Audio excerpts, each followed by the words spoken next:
नमस्कार साथियों, जय श्री राम। मैं कमलेश यादव आपके अपने YouTube channel SK study hub में हार्दिक अभिनंदन करता हूं। साथियों, आज अपन पढ़ेंगे किसके बारे में, जो आमेर के कछवाहा शासक थे उनके बारे में। पहले अपन बात करें तो पहले अपन ने मारवाड़ का और मेवाड़ का इतिहास कंप्लीट कर लिया।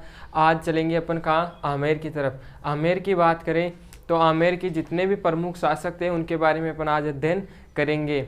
बात करें इनकी उत्पत्ति कैसे हुई, तो इनकी उत्पत्ति के बारे में बताते हैं कि ये जो आमेर के शासक थे एक कुछ कछवाहा कहलाते थे, और ये क्या थे, राम के ज्येष्ठ पुत्र कुश के वंशज होने के कारण क्या इनको कछवाहा कहा जाने लगा था। और बात करें इनकी स्थापना किसने की थी या इनका संस्थापक कौन था, तो नरवर का शासक था तेज सिंह, तेजकरण या तेज सिंह के नाम, और जिसे क्या किस नाम से जाना जाता था, नरवर का शासक सोडा सिंह का पुत्र था। सोडा सिंह का नरवर का शासक था कौन, सोडा सिंह। उसका पुत्र कौन था, दुल्हे राय। दुल्हे राय वो क्या था, आमेर में जो कछवाहा शासकों की नींव रखी थी उसने। और जो मतलब ये क्या थे, पहले ये जो चौहानों के क्या थे, सामंत थे। कौन, कछवाहा, जो आमेर के कछवाहा शासक थे ये क्या थे, पहले चौहानों के सामंत थे। क्या थे, सामंत थे, किनके, चौहानों के। और फिर यहाँ पे स्थापना क्या करता है, ये जो बड़गुजरों को पराजित करके वह मीणाओं को हराकर ये क्या करता है, आमेर पर कुशवाहा वंश की स्थापना करते हैं आमेर के अंदर। तो आज अपन चलेंगे किधर, आमेर की तरफ। आमेर की बात करें तो इनके शासकों की उत्पत्ति कैसे हुई, उत्पत्ति और परिचय देखते हैं। पहले इनका परिचय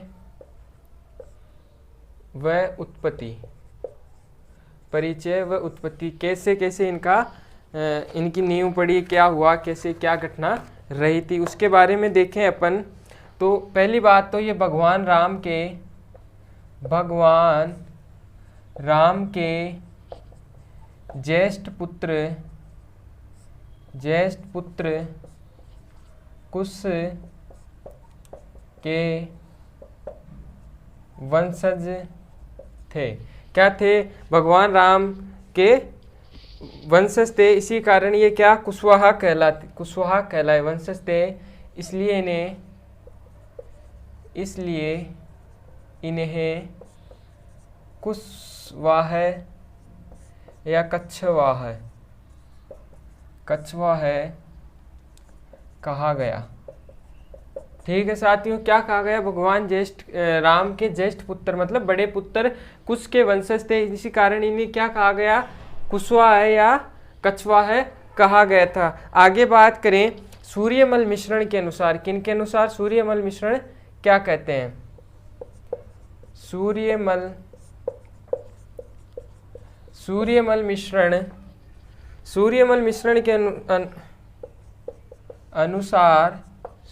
मिश्रण के अनुसार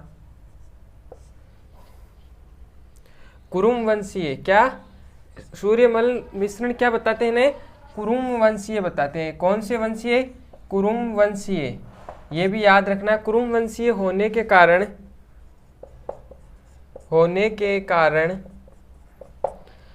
कारण कुशवाहा या कछवाहा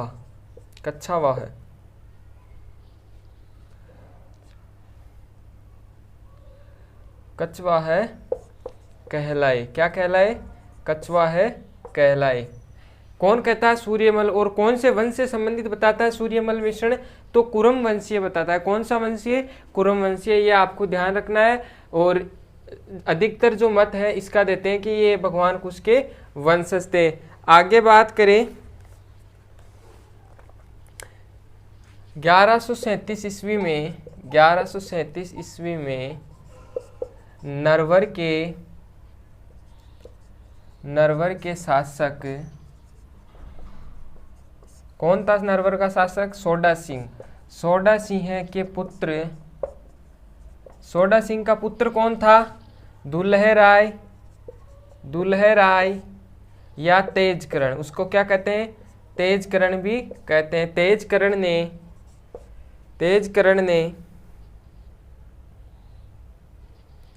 इसका वास्तविक नाम भी क्या था? तेजकर्ण था। ये आपको ध्यान रखना, वास्तविक नाम तेजकर्ण।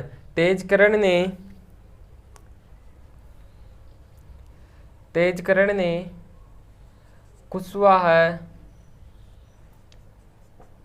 वंश की स्थापना की और यही क्या था? इनका संस्थापक था। कौन था? तेजकर्ण या दुल्हे राय। कौन था? तेजकर्ण ये दुल्हे राय। ये क्या करता है? दौसा की राजकुमारी से पहले तो शादी करेगा, उसके बाद वहाँ के जो मीणा वगैरह जाती थी, जो शासक थे, उनको पराजित करेगा, फिर उसके बाद में करेगा, वो भी अपन देखेंगे अभी।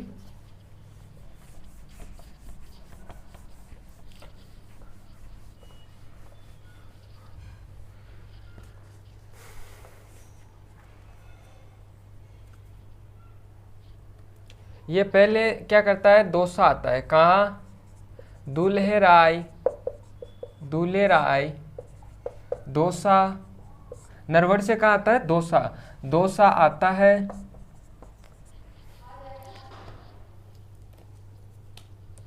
दौसा आता है। वह यहाँ की राजकुमारी और यहाँ की जो राजकुमारी थी उसका नाम क्या था?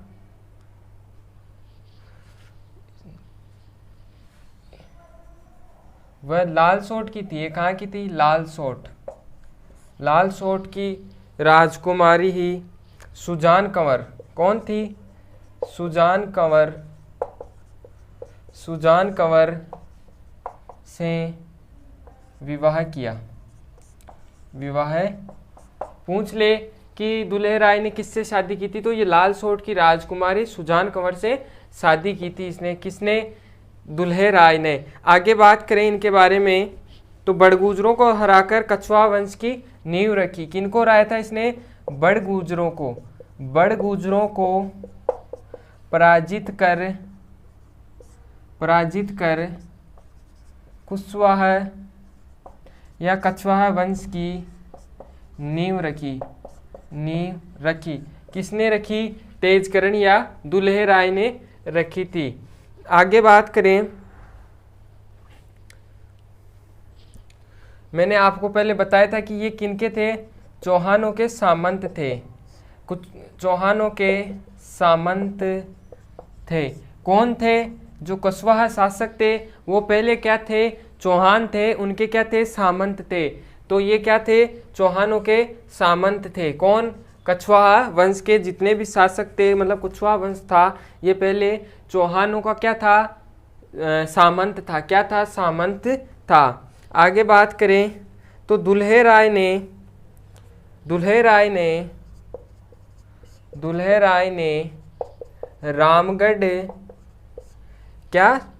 ने रामगढ़ के मीणाओं को हराकर, रामगढ़ के, यहाँ पहले रामगढ़ पर क्या? मीणाओं का शासक था। मीणाओं के शासकों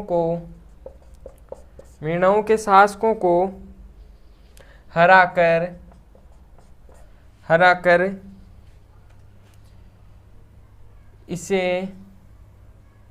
इसे अपनी राजधानी बनाई। किसे बनाई? रामगढ़ को राजधानी बनाई। किसने? दुल्हे राय ने। और एक चीज और लिखनी है यहाँ पर आपको, इसको हटा दूं। यहाँ पर इन्होंने क्या? अपनी जो कुल देवी थी जमुआ राय माता, उसके वो मंदिर का निर्माण भी इसने करवाया था। और अब लिखो आप, इसने हराया वह अपनी कुल देवी जमुआई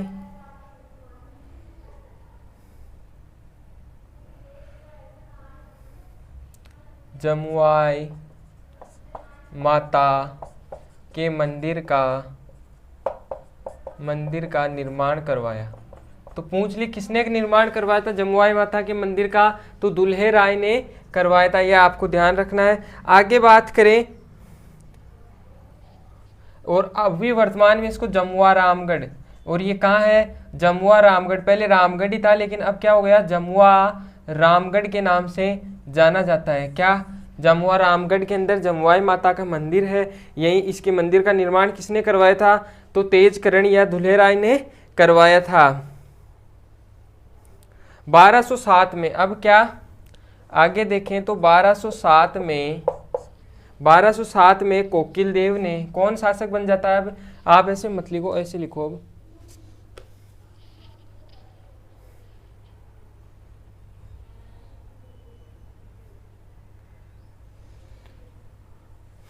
अब लिखो आप कोकिल देव। अगला शासक कौन आता है, कोकिल देव। कौन आता है अगला शासक, कोकिल देव।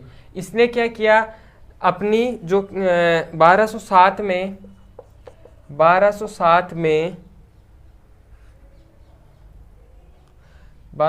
में कोकिल देव ने आमेर के मीणाओं को पराजित कर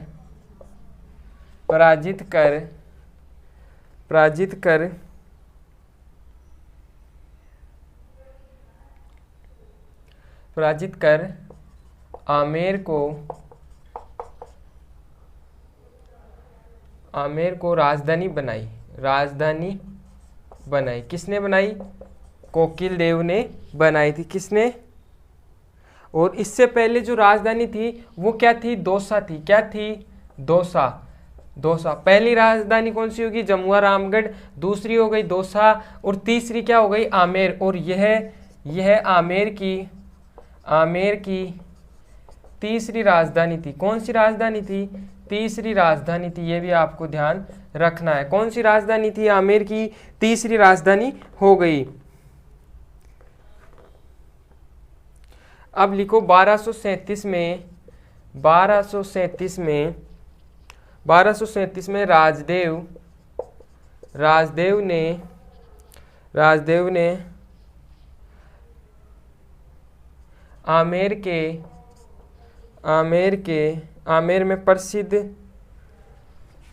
आमेर में प्रसिद्ध कदमी महलों का निर्माण करवाया। क्या करवाया, निर्माण कराया। और यहाँ पे क्या होता था, जो ये कदमी मंदिर थे, यहाँ पर आमेर के शासकों का क्या राज तिलक होता था। आमेर के शासकों का राज तिलक होता था। क्या होता था, राज तिलक होता था। आपको पूछ ले कि आमेर के शासकों का राज तिलक कहाँ होता था, तो आपको ध्यान रखना है कि कदमी महलों में क्या होता था, आमेर के शासकों का राज तिलक हुआ करता था। और जो ये आमेर के शासक थे, इनको क्या रघुवंश तिलक भी कहते थे। क्या कहते थे, रघुवंश तिलक। क्या कहते थे, रघुवंश तिलक के नाम से भी जाना जाता था। किनको, आमेर के शासकों को। कई बार पूछा गया है रघुवंश तिलक के नाम से कौन से शासकों को जाना जाता है, तो कछवार शासक आमेर के शासकों को जाना जाता है। किस नाम से, रघुवंश तिलक के नाम से। आगे बात करें अपन, अब शासक कौन बनेगा, इसके बाद में बनेंगे भारमल। कौन शासक आता है, अब मुख्य शासकों की बात करें तो अब आता है भारमल। कौन आता है, भारमल। और ये भारमल एकमात्र ऐसा शासक था जिसने राजपुताने के अंदर सर्वप्रथम मुगलों से संधि की व वैवाहिक संबंध स्थापित किए थे। कई बार बता चुका हूँ कि जो पहली बार जो मुगलों से संधि की थी और वैवाहिक संबंध स्थापित किए थे, वो किन्होंने किए थे, आमेर जयपुर के शासकों ने किए थे, कछवाहा वंश के शासकों ने किया था। और बात करें कौन सा शासक, तो भारमल। और अब हम देखेंगे इसी भारमल के बारे में। किसके बारे में, भारमल के बारे में। भारमल की बात करें अपन, इनकी एक पुत्री थी। पुत्र कौन था इनका, कहाँ गया पेन, इनका जो पुत्र था वो तो कौन था, भगवंत दास। कौन था, भगवंत दास, जो किसका, मान सिंह का पिता था। पुत्री की बात करें, और पुत्री थी इनकी, वो कौन थी, हरकाबाई। बाई, जिसकी शादी किससे होगी? अकबर से। आगे बात करें 1262 में, 1262 में भारमल ने मुगलों की अधीनता स्वीकार की और वैवाहिक संबंध स्थापित किए। क्यों किए? कुछ लोग तो ये बताते हैं कि भारमल है वो दिल्ली, एक बार जब अकबर का दिल्ली में दरबार लगा उस समय जो आमेर का शासक था भारमल, वो क्या करता है, दिल्ली जाता है और वहाँ देखता है अकबर की जो राजपाट वगैरह को देखता है, तो वो अकबर से प्रभावित होता है और उसके मन में वहीं पर विचार आ जाता है कि मैं अकबर की अधीनता स्वीकार करूँगा और मेरी पुत्री की शादी इससे करूँगा। इतना जो वो अकबर का जो बाहुबल था उसको देखकर ये प्रसन्न होता है और उसके मन में एक ही विचार आता है कि मैं इसकी अधीनता स्वीकार करता हूँ। और फिर क्या करता है, अकबर जब अजमेर की तरफ जाता है, महाराणा प्रताप के विरुद्ध युद्ध के लिए कुछ करने जब अजमेर की तरफ प्रस्थान करेगा, उस समय क्या होता है कि जो आमेर का शासक था भारमल, उसे पता चलता है कि ये अपने ऊपर आक्रमण करेगा। तो इस चक्कर से वो क्या करता है, वो घबरा गया कि ये अपने आमेर के ऊपर, जब उसकी सेना ने कहाँ पर सांगानेर के अंदर आकर पड़ाव डाला, तो भारमल घबरा गया कि ये अपने ऊपर आक्रमण करेगा। ये सोचकर उसके जाके पैरों में गिर जाता है खुद, जबकि वो कहाँ जा रहा था कहाँ पर, अजमेर। लेकिन ये घबरा गया कि ये, एक मिनट,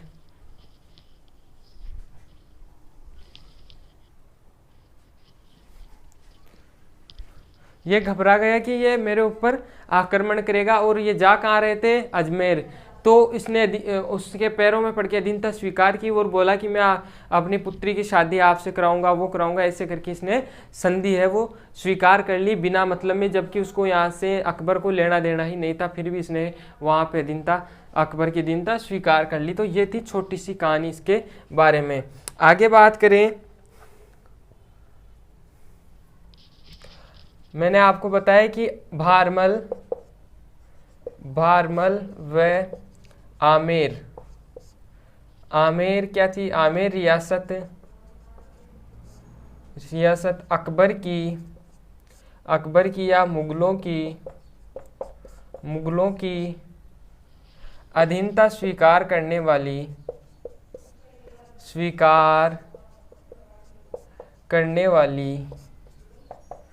वाले राजपूताने के प्रथम शासक व राजधानी थी, है ना। प्रथम शासक, कोई कहीं से भी पूछ ले समझ जाना आपको, शासक थे। आगे बात करें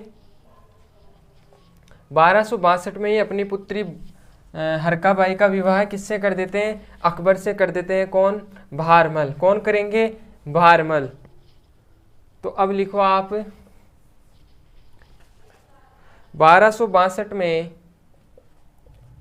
1262 में अपनी पुत्री हरकाबाई का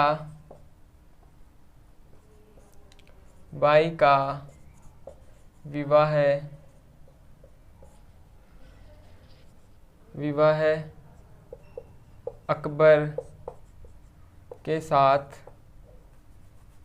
अकबर के साथ करवाया। किसने करवाया, भारमल ने।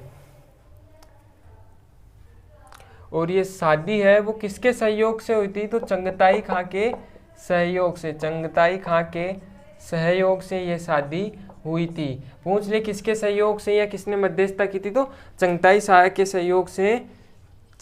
के सहयोग से ये शादी हुई थी। और अकबर ने इसे एक उपाधि दी थी, किसको, हरकाबाई को, या शादी के बाद में जो इसको, विवाह के बाद हरकाबाई को बेगम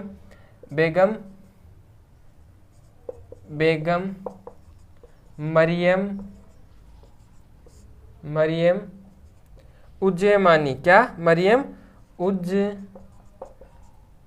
उज्जमानी के नाम से जाना गया, या उज्जमानी की उपाधि दी थी। किसने? अकबर ने दी थी, ये भी आपको ध्यान रखना है।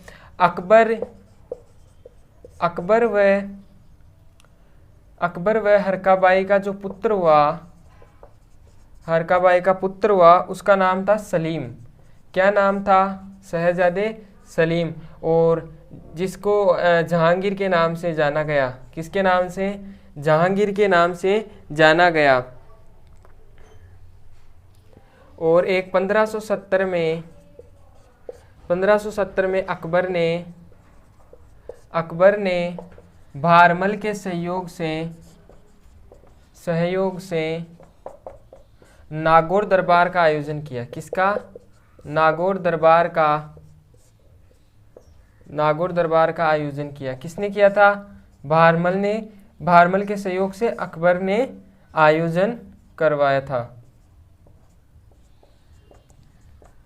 ठीक है।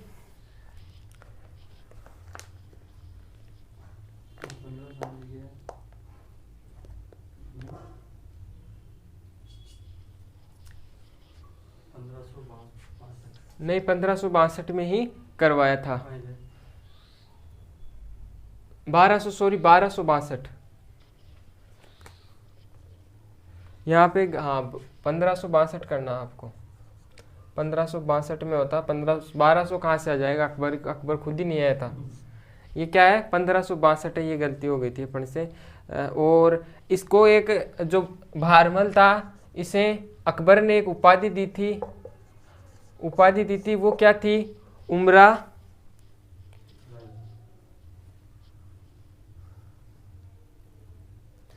अमीर उल उमरा की उपाधि दी थी। किसकी? अमीर उल उमरा की उपाधि किसे? भारमल को दी। किसने दी थी? अकबर ने दी थी। और इसे एक 5000 मनसब पद भी दिया था। क्या दिया था? 5000 का मनसब पद भी दिया था। किसने? अकबर ने दिया था। किसे? भारमल को।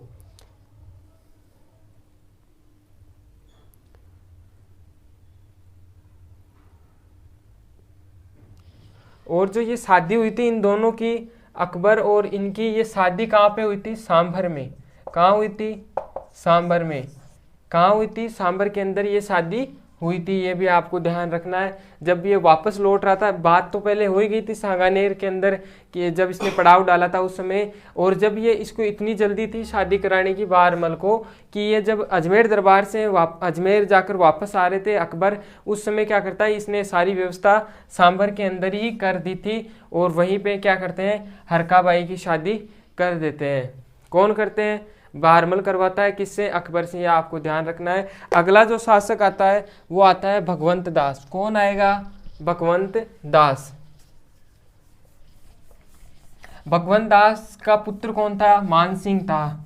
कौन था? मानसिंह, जिसे अकबर ने दत्तक पुत्र की उपाधि दी थी और एक फर्जंद की उपाधि दी थी।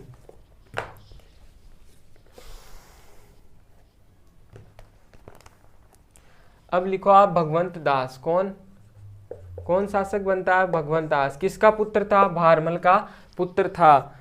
इसके बारे में करें, इसे 5000 का, इसे भी क्या देता है? 5000 का मनसब। और ये भी क्या करता है? अपने पिता के साथ और अपने पुत्र के साथ अकबर की अधीनता स्वीकार कर लेता है। मनसब पद दिया। किसने दिया? अकबर ने दिया था। आगे बात करें, और ये भी क्या करता है? इसके भी एक पुत्री थी। अपनी पुत्री मानीबाई का विवाह है। इनका अकबर का पुत्र जहांगीर या सलीम से करवाया। किससे करवाया? वैसे तो क्या लगता था, ये इसका मामा लगता था, लेकिन इसने अपना दामाद बना लिया। किसने? भगवंत दास ने। और फिर क्या होता है, मानी बाई और जहांगीर के एक पुत्र होता है, उसका नाम क्या था, खुर्रम। क्या नाम था, खुर्रम, जिसे शाहजहां के नाम से जाना जाता है। किसके नाम से, शाहजहां के नाम से जाना जाता है। आगे बात करें तो भगवंत दास ने दादू दयाल जी को, जो दादू दयाल जी महाराज थे कहाँ के, नरेना के, भगवंत दास को क्या करता है ये इसी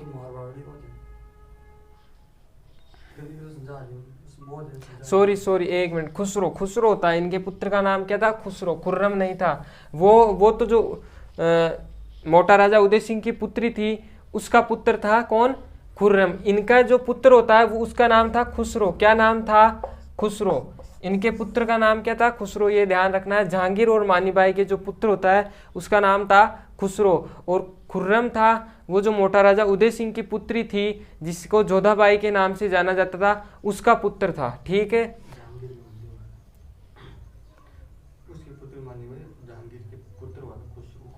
हाँ खुर्रम। अब ये खुसरो था, खुर्रम नहीं था, क्या था, खुसरो। आगे बात करें, भगवंत दास ने दादू दयाल जी को फतेहपुर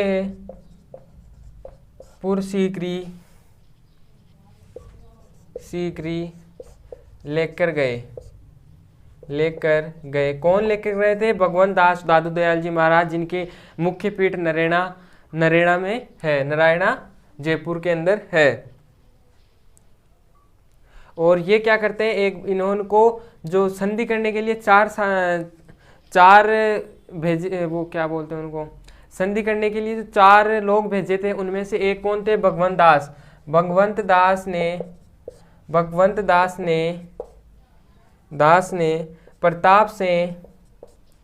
महाराणा प्रताप से संधि करने हेतु 1572 में मेवाड़ गए थे। कौन गए थे, भगवंत दास गए थे।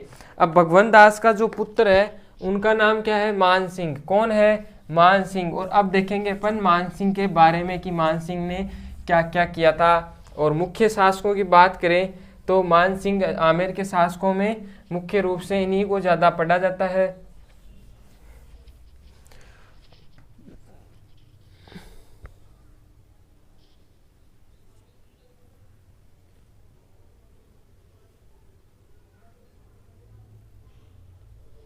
और एक चीज़ आपको ध्यान रखना है, जो मानीबाई थी वो जहांगीर की शराब की आदत से परेशान होकर क्या कर लेती है, आत्महत्या कर ली थी। कौन कर ली थी, मानीबाई, जो भगवंत दास की पुत्री थी। वो क्या इसके लिए शराब पीता था अधिक, इस कारण वो तंग आकर क्या कर लेती है, आत्महत्या कर लेती है। और जो भगवंत दास था उसकी 1589 के अंदर लाहौर में मृत्यु हुई थी। कहाँ हुई थी, लाहौर में। 1582 में इसकी मृत्यु होती है, ये भी लिख लेना, 1582 में। कब, 1589 में लाहौर में इसकी मृत्यु हो जाती है। किसकी, भगवंत दास की 1589 के अंदर लाहौर में मृत्यु होती है। अब लिखो अगला शासक, मान सिंह। कौन, मान सिंह।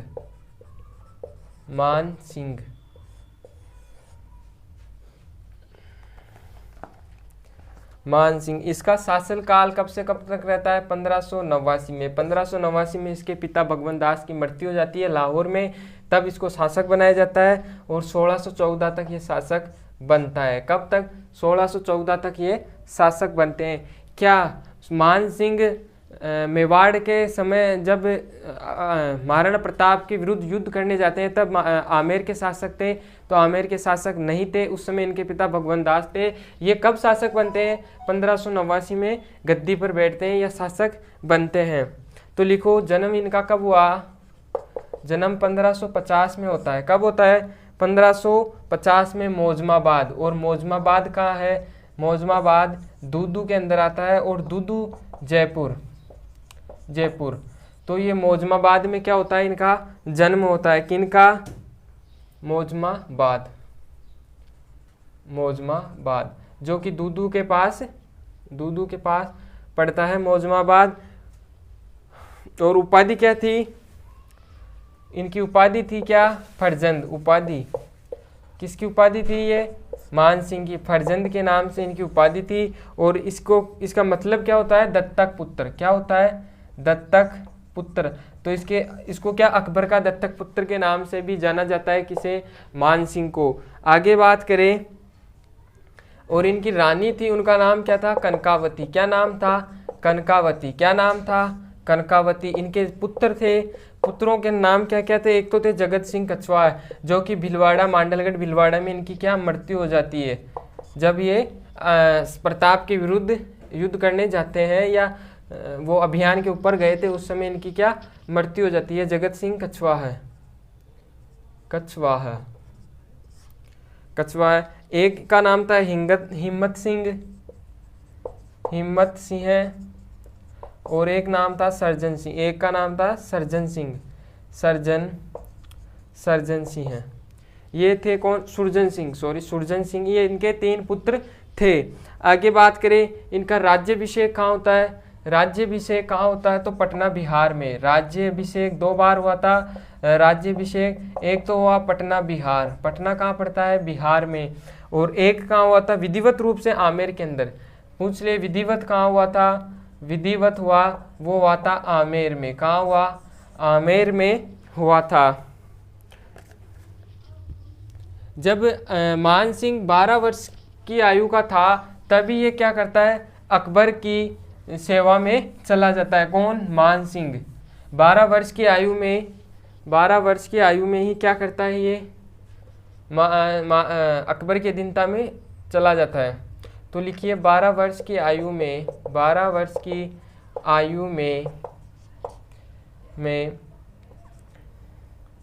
अकबर की सेवा में या शरण में चला जाता है। कौन चला जाता है?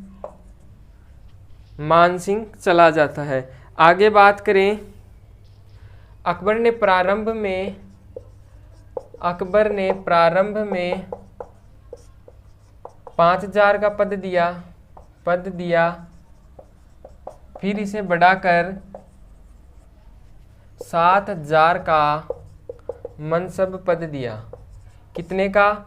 7000 का। पहले कितने का दिया? 5000 का मनसब पद दिया। किसे दिया? मान सिंह को दिया था। और मान सिंह ने प्रथम सैन्य अभ्यास, मान सिंह ने प्रथम सैन्य अभियान कब किया था? 1569 में। कब? 1569 में क्या करता है? ये प्रथम अभियान करता है। और वो अभियान कौन सा था? रणथंबोर अभियान। कौन सा था? रणथंबोर अभियान। कौन सा अभियान था? रणथंबोर अभियान। और अकबर के साथ था सुरजन सिंह हाड़ा के विरुद्ध। किसके? सुरजन सिंह हाड़ा के विरुद्ध ये अभियान था। किसके विरुद्ध था? सुरजन सिंह हाड़ा के विरुद्ध था। और मान सिंह का प्रथम अभियान जिसमें क्या था? वो स्वयं सेनापति था। वो कौन सा था? मेवाड़ का जो महाराणा प्रताप का हल्दीघाटी युद्ध अभियान था, उसमें था ये। किसमें था? जो रणथंबोर वाला था, इसमें स्वयं सेनापति नहीं था। लेकिन जो मान सिंह का प्रथम अभियान था, मान सिंह का प्रथम अभियान जिसमें स्वयं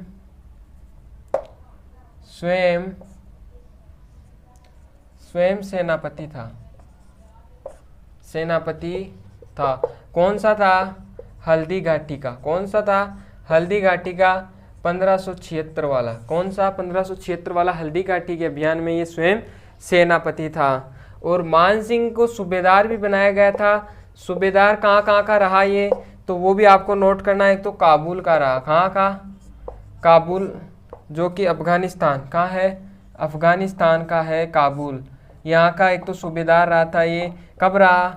1585 में। 1585 में। फिर कहाँ का बनता है? बिहार का। बिहार का कब रहता है ये? 1589 में। कब?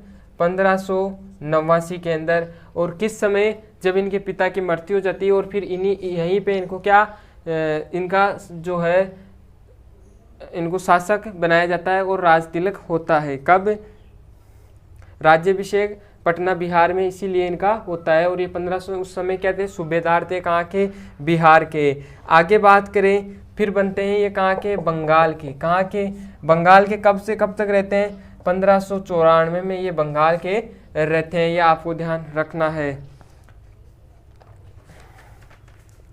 अब इनके बारे में बात करें तो ये 1602 के अंदर राजा केदार था बंगाल का शासक, उसको पराजित करके वहाँ से क्या जो आमेर के अंदर माताजी है जिसका मुख्य मंदिर है वो शीला माता का मंदिर, उस मूर्ति उसको पराजित करके वो मूर्ति विजय के उपलक्ष्य में कहाँ ले आते हैं? आमेर ले आते हैं। कहाँ लेकर आते हैं? आमेर। तो आपको लिखना है 1602 में बंगाल के राजा केदार को पराजित कर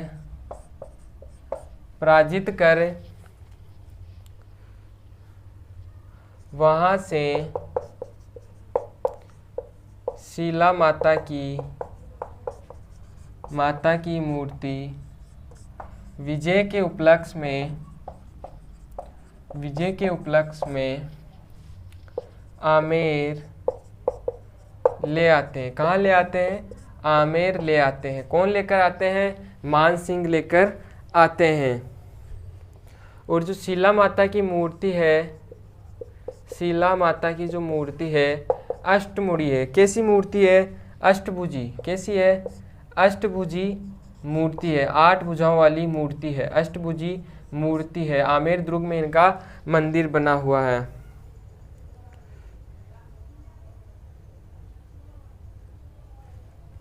और जो शीला माता है ये क्या थी? आमेर के शासकों की आराध्य देवी है। क्या है? आराध्य देवी है। कुल देवी की बात करें तो जमुआई माता है। कौन सी है? जमुआई माता है। और बात करें तो ये जसोर स्थान से लाई गई थी। बंगाल में एक स्थान पड़ता है जसोर स्थान से लाई गई थी। कहाँ से लाई गई थी? जसोर स्थान से ये लाई गई थी। आगे बात करें, और जो मानसिंह था ये गौड़ीय संप्रदाय का अनुयायी था। किसका था? गौड़ीय संप्रदाय का अनुयायी था। किसका अनुयायी था? गौड़ीय संप्रदाय का अनुयायी था। और इसने वृंदावन में राधा गोविंद मंदिर का निर्माण करवाया। कहाँ पर? वृंदावन में राधा गोविंद मंदिर का निर्माण करवाया। किसने करवाया था? मान सिंह ने करवाया था राधा गोविंद मंदिर का निर्माण। कहाँ पर? वृंदावन में। कहाँ करवाया? वृंदावन में। आगे बात करें, एक इनकी पत्नी थी, उसने भी एक मंदिर का निर्माण करवाया, जगत शिरोमणि मंदिर। क्यों करवाया वो अपन देखते हैं। पूछ लूं मान सिंह का जन्म कब हुआ? तो 1550 में। कहाँ पर? मौजमाबाद के अंदर हुआ था। तो आपको लिखना है अब, मान सिंह की रानी कर्मावती ने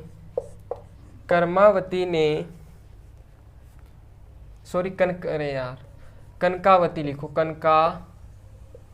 कनकावती ने अपने पुत्र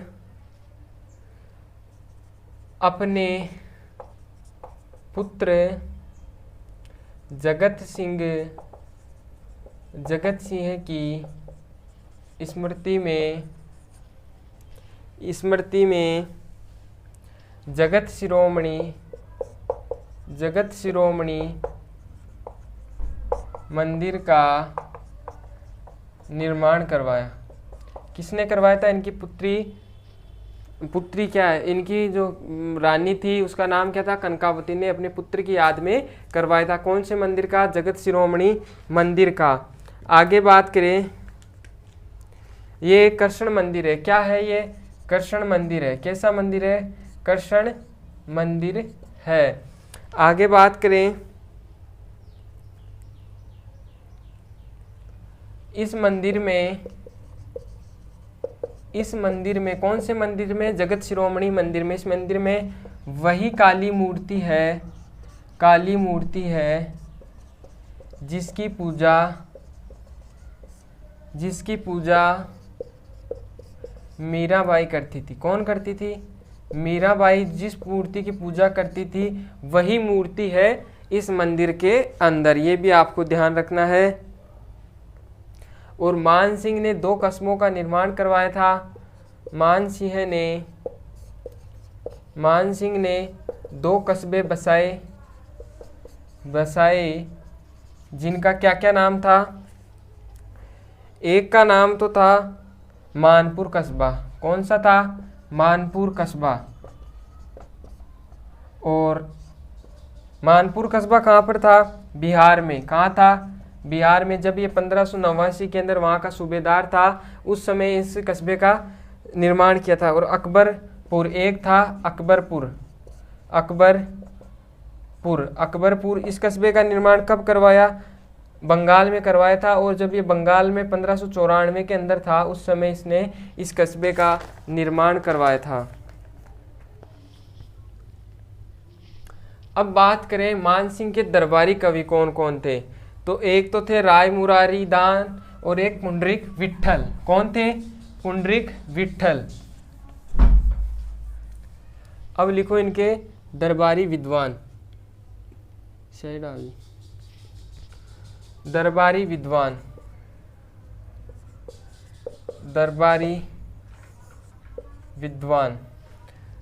विद्वानों की बात करें,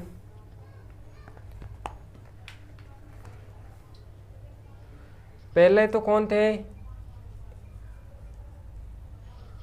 राय मुरारी दान। कौन थे?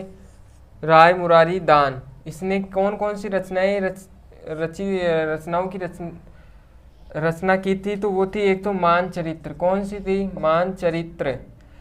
दूसरी कौन थी? राग चंद्रोदय। और कौन कौन सी है? राग मंजरी। कौन सी है? राग मंजरी। एक थी नृत्य निर्णय। ये भी किसकी थी? राय मुरारी दान की ही थे। और दूसरी है वो है दुखी प्रकाश। ये इनकी प्रमुख रचनाएं थी। किसकी? राय मुरारी दान की। आपको ये ऑप्शन दे देंगे, पूछ लेंगे इनमें से कौन सी नहीं है। तो ये सारी है, जो नहीं होगी वो देख लेना आप। कौन कौन सी है? मानचरित्र, राग चंद्रोदय, राग मंजरी, नृत्य निर्णय और दूती प्रकाश।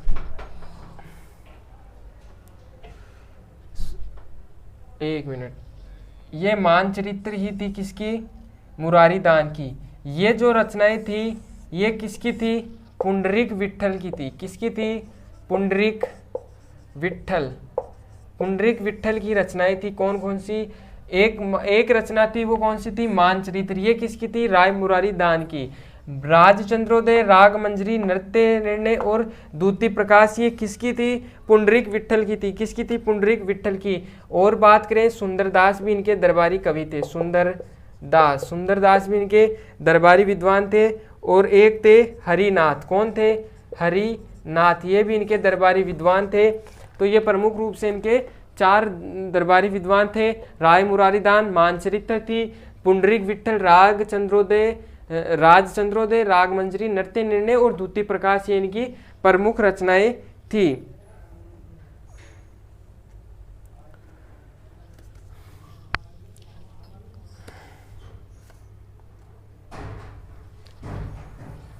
अब थोड़ा बहुत और बचा है मान सिंह के बारे में, वो देख लेते हैं।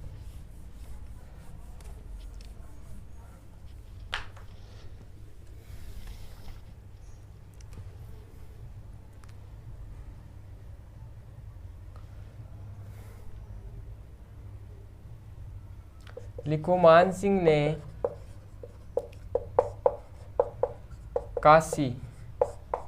काशी कहाँ पड़ता है? यूपी में। मान मंदिर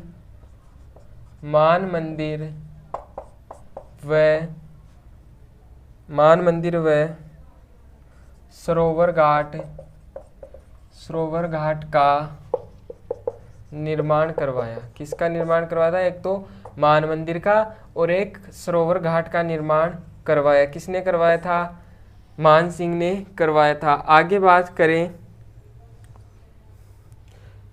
ब्लू पोट्री आप सभी ने सुनी होगी। ब्लू पोट्री, इसके बारे में मान सिंह का क्या संबंध है? तो मूलतः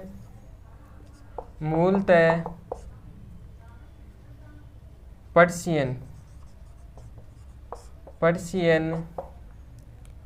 ईरान, पर्शिया ईरान,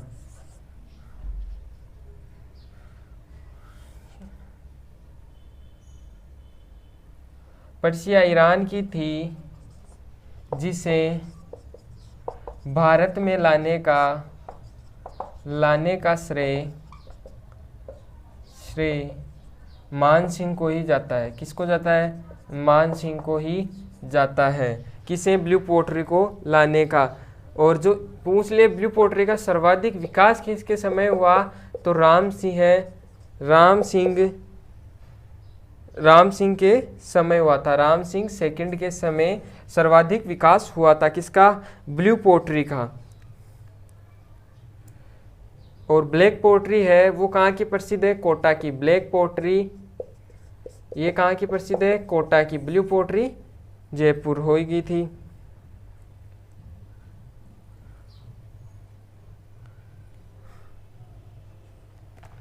एक चीज और, जो आमेर महल है, आमेर महल का निर्माण भारमल के समय शुरू हुआ था। जो आमेर महल है, आमेर महल का निर्माण शुरू तो किसने करवाया था? भारमल ने करवाया, लेकिन इसको पूर्ण मान सिंह ने ही करवाया। और जो इसका वर्तमान स्वरूप है वो भी वर्तमान स्वरूप किसने दिया था? ये भी मान सिंह ने ही दिया था। किसने दिया था? मान सिंह ने। पूछ ले आमेर महल का निर्माण किसने करवाया? तो करवाया तो किसने? भारमल ने। लेकिन इसको जो वर्तमान स्वरूप या इसको पूर्ण निर्माण किसने करवाया था? ये करवाया था किसने? मान सिंह ने। किसने? स्वयं मान सिंह ने। आगे बात करें इनके बारे में तो 1614 में अहमदनगर अभियान, यहाँ लिख लो आप, मृत्यु कब होती है इनकी? मृत्यु 1614 में। कब? 1614 में अहमदनगर अभियान महाराष्ट्र, अहमदनगर महाराष्ट्र अभियान के दौरान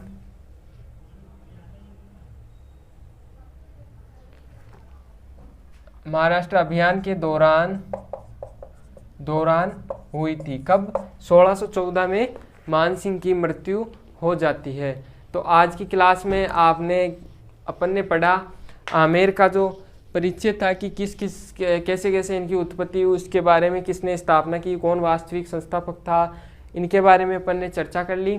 और फिर उसके बाद में अपन ने इनके जो आमेर के जो प्रमुख 3 शासक थे उनके बारे में पढ़ा, भारमल, भगवंत दास और मान सिंह। तो आज की क्लास में इतना ही। आगे अपन अगले जो शासक हैं उनके बारे में अध्ययन करेंगे। तब तक के लिए धन्यवाद। जय हिंद, जय भारत, थैंक यू।